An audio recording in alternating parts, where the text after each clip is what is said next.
मध्य पूर्व में चालता महायुद्ध वच्चे भारत माटे खूब मोटा राहतना समाचार सामे आव्या छे। गैसनी अछत वच्चे एलपीजी ने लईने जहाज गुजरात पहोंच्युं छे। एलपीजी गैसनो जत्थो लईने आवतुं शिवालिक गुजरात पहोंच्युं छे। स्ट्रेट ऑफ होर्मुज पार करीने भारत आव्युं छे। आ जहाज मुंद्रा पोर्ट पर शिवालिक जहाज पहोंच्युं छे। आवतीकाले नंदादेवी जहाज पण गुजरात आवशे। आवतीकाले वडीनार पोर्ट आवशे नंदादेवी जहाज। त्यारे नंदादेवी जहाजमां पण आवी रह्यो छे गैसनो पुष्कळ जत्थो। બંને જહાજમાં કુલ 92,700 ટન ગેસનો જથ્થો છે। ઉલ્લેખનીય બાબત એ છે કે હોર્મુઝ સ્ટ્રેટ પાર કરવું હાલમાં બીજા ઘણા દેશો માટે મુશ્કેલ છે અને ખાસ કરીને ઈરાનના જે દુશ્મન દેશો છે તેમના માટે તો એ ત્યાંથી પાસ કરવું એ ખૂબ જ મુશ્કેલ છે। ત્યારે હોર્મુઝ સ્ટ્રેટ પાર કરીને અને આ જહાજ ગુજરાતના કિનારે પહોંચ્યું છે।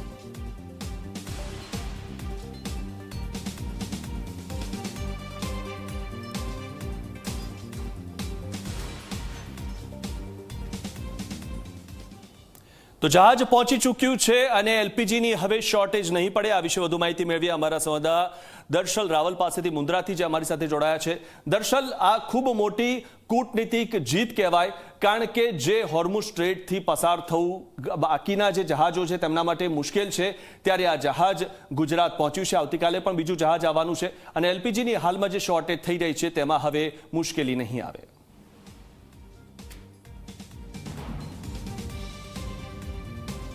ચોક્કસથી મિથુન, જે એલપીજીની એક મુસીબત જે હતી એમાં હવે રાહત મળશે, કારણ કે જે જહાજ એ સ્ટેટ ઓફ હોર્મુઝમાં જે અટવાયું હતું તે જહાજ ગુજરાત કચ્છ એ મુંદ્રા પોર્ટ ખાતે જે પહોંચ્યું છે અને દરિયાઈ વચ્ચે આ જોઈ શકાય છે એલપીજી લખેલું આ જહાજ જે છે એ મુંદ્રા પોર્ટ ખાતે અહીંયા પહોંચી ચૂક્યું છે। એ જહાજને ધીમે ધીમે જે રિફિલિંગ કરવાની જે જગ્યા જે છે તે જગ્યા ઉપર જે ટગ બોટ કહેવાય છે તેની મદદથી ત્યાં લઈ જવામાં આવી રહ્યું છે।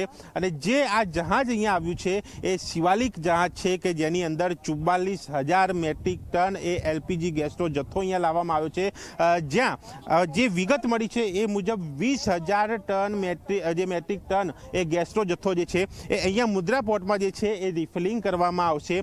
તે સિવાયનો એ 24,000 મેટ્રિક ટનનો જથ્થો જે છે એ મેંગલોર મોકલવાની વાત છે। એટલે કે આ જે જથ્થો જે આવ્યો છે તેનાથી ચોક્કસથી એ ગુજરાતવાસીઓને એ ભારતવાસીઓને એ રાહત મળશે અને એન્કરેજ એરિયામાંથી આ જહાજ જે છે એ ધીમે ધીમે આ મુંદ્રા પોર્ટ તરફ વધી રહ્યું છે। જે દરિયાઈ સીમાની જો આપણે વાત કરીએ તો દરિયાઈ સીમામાં આ જે એન્કરેજ એરિયા જે છે એ મુંદ્રા પોર્ટથી લગભગ 3 કિલોમીટરનો હોય છે। આ જહાજ જ્યારે નજીક આવ્યું એટલે 15 કિલોમીટરની રેન્જમાં ત્યારે અહીંયાથી 2 ટગ બોટ અહીંયાથી રવાના થઈ કેપ્ટન સાથે। એમાં અહીંયાના કેપ્ટન એ શિવાલિક જે જહાજ છે એમાં સવાર થયા, તેઓ આ જહાજને આગળ લઈને આવી રહ્યા છે। એ જહાજ ઉપર જ્યાં જહાજ 1 માર્ચે જે ત્યાંથી નીકળ્યું હતું, જે 8 દિવસમાં પહોંચવાનું હતું, પરંતુ એ યુદ્ધના કારણે આ જહાજ ત્યાં અટવાયું અને હવે એ જહાજ જે છે 15 દિવસ બાદ અહીંયા પહોંચ્યું છે। જે જહાજ ઉપર કેપ્ટન સાથે અંદાજે 25 જેટલા એ મેમ્બરો સવાર હોવાની હાલ માહિતી મળી રહી છે। 200 મીટર કરતાં વધારે આ લાંબુ જહાજ, 5 માળ કરતાં ઊંચું આ જહાજ જે છે તે વિગત મળી રહી છે અને તેની અંદર આ 44,000 મેટ્રિક ટન કેપેસિટી સાથેનું આ જહાજ જે છે એ મુંદ્રા પોર્ટ ખાતે આવી પહોંચ્યું છે અને ત્યાં એની રિફિલિંગ પ્રક્રિયા જે કરવામાં આવશે। અને જે અહીંયા જે કહી શકાય છે કે જે રેન્જમાં આવ્યું છે તે રેન્જથી અહીંયા આવતા 1 કલાક જેટલો સમય, એટલે લગભગ 4:30 બાદ આ જહાજ જે છે દેખાવાની શરૂઆત થઈ અને તે બાદ કહી શકાય છે ધીમે ધીમે જહાજ આગળ વધતા આ 5 વાગે, એટલે કે અડધોથી પોણો કલાકની અંદર આ જહાજ જે છે આટલું સંપૂર્ણ જે છે અહીંયા દેખાઈ ચૂક્યું છે। અને એ જહાજ ઉપર એ એલપીજી લખેલું પણ લખાણ જોઈ શકાય છે અને એ જહાજ ઉપર અન્ય જે મેમ્બરો જે છે તે પણ કેટલા સંઘર્ષ સાથે અહીંયા આવ્યા છે તેનો પણ એક અંદાજો લગાવી શકાય છે, કારણ કે જ્યાં સ્ટેટ ઓફ હોર્મુઝ વચ્ચે આ અલગ અલગ જહાજો અટવાયા હતા, જેમાં બીજા દેશો પણ ઘણા પ્રયત્નો કરી ચૂક્યા છે કે તેમના દેશોમાં આ પ્રકારે એક ગેસ સપ્લાય કે ક્રૂડ ઓઇલ પહોંચે, પરંતુ એ નથી પહોંચી શક્યા। ત્યાં ભારત એ પ્રયાસ કર્યો અને એ પ્રયાસ સફળ રહ્યો। જે બંને દેશોના એ સંબંધો અહીંયા દર્શાવે છે, સાથે કેન્દ્ર સરકારની એ કામગીરી પણ અહીંયા જોવા મળી રહી છે કે પોતાની જનતા માટે કેટલી ચિંતિત છે અને તેને લઈને જે પ્રયાસ કરવામાં આવ્યો છે એ પ્રયાસના ભાગરૂપે આજે આ એક જહાજ જે છે એ મુન્દ્રા પોર્ટ ઉપર પહોંચ્યું છે અને બીજું જહાજ આવતીકાલે એ જામનગર પાસે વાડીનાથ પોર્ટ કહેવાય છે ત્યાં આ જ પ્રકારનું 44,000 મેટ્રિક ટન ગેસ કેપેસિટીનું એ જહાજ જે છે ત્યાં સવારે પહોંચવાની વાત છે. જે જહાજ ત્યાં પહોંચતા એ જહાજ એ મિડલ જે સી કહેવાય છે વાડીનાર પોર્ટ ત્યાં રાખવામાં આવશે. ત્યાંથી બીજા 2 નાના મિની જહાજમાં એ રિફિલિંગ ગેસ કરવામાં આવશે અને ત્યાંથી એ તમિલનાડુ ગેસ મોકલવાની વાત છે. એટલે કે એ તમિલનાડુ આવતીકાલે એ જહાજ એટલે જે વાડીનાર પોર્ટ ઉપર જહાજ પહોંચ્યા બાદ એ તમિલનાડુ ગેસ પહોંચાડવાની વાત અને આજે જે અહીંયા જહાજ આવ્યું છે એમાં અહીંયા મુન્દ્રા પોર્ટ ખાતે એ 20,000 મેટ્રિક ટન ગેસ અહીંયા રિફિલિંગ કરવાની વાત અને બીજો 24,000 મેટ્રિક ટન જે છે એ મેંગલોર પહોંચાડવાની વાત છે. એટલે કે 3 અલગ અલગ જગ્યાએ આ ગેસ પહોંચાડવાની કામગીરી એ સરકારે કરી છે. એ સરકાર જે પ્રકારે કામગીરી કરી રહી છે એની એક પ્રશંસનીય આ કામગીરી જે કહી શકાય છે. કારણ કે ખૂબ કઠિન પરિસ્થિતિ વચ્ચે એ યુદ્ધની પરિસ્થિતિ વચ્ચે જ્યારે આ પ્રકારે એક કામગીરી કરવી એક ખૂબ સરાહનીય બાબત છે. એ અધિકારીઓનું સંકલન કહો, એ સરકારનું સંકલન કહો, એ વાટાઘાટો કહો, વાતચીત કહો અને એમાં આ એક સફળતા મળી છે અને એ સફળતાને જોતા લાગી રહ્યું છે કે એ ગુજરાતવાસીઓ એ ભારતવાસીઓને હવે એલપીજીમાં જે ધક્કા ખાવા પડી રહ્યા છે સિલિન્ડર મેળવવા, જે લાઈનોમાં ઊભા રહેવું પડી રહ્યું છે એમાંથી અહીંયા એ મુક્તિ મળશે. અને સાથે સાથે આ જે જહાજ અહીંયા આવ્યું છે આજે આવતીકાલે પણ એ જહાજ આવવાની વાત છે. તેના સિવાય